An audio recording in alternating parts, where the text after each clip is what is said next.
Assalamualaikum warahmatullahi wabarakatuh.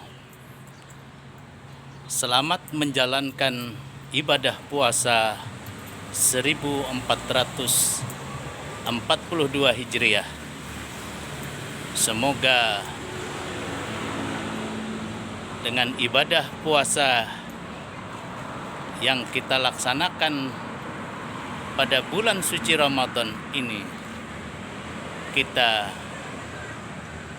akan tergolong ke dalam kelompok orang-orang yang bertakwa.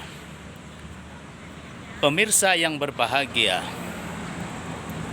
tanggal 9 Juni 2021 yang akan datang,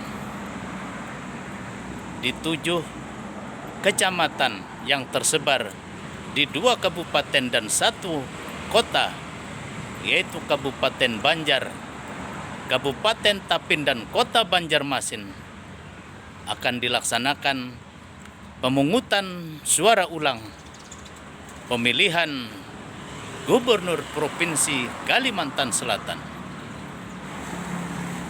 Saat ini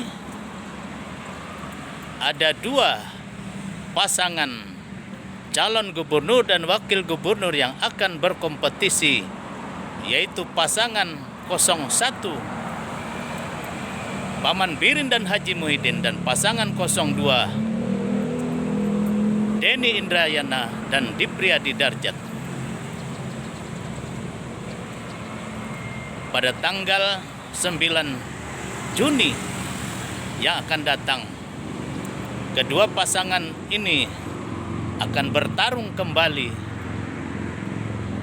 dan siapa yang akan menjadi pemenang dari pertarungan yang seru dan sengit ini, kita tunggu tanggal 9 Desember yang akan datang.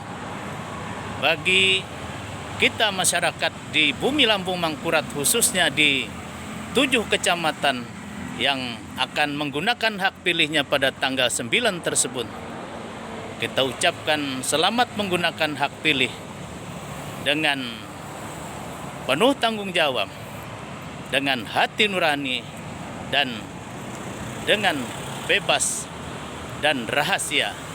Mudah-mudahan dari pemungutan suara ulang ini akan lahir pemimpin di Banua Kalimantan Selatan ini yang amanah, yang peduli kepada masyarakat, sehingga mampu membawa Provinsi Kalimantan Selatan ini menjadi provinsi yang maju, sejahtera, dan berkeadilan. Fahmi Amrusi, Rumah Banjar melaporkan. Assalamualaikum warahmatullahi wabarakatuh.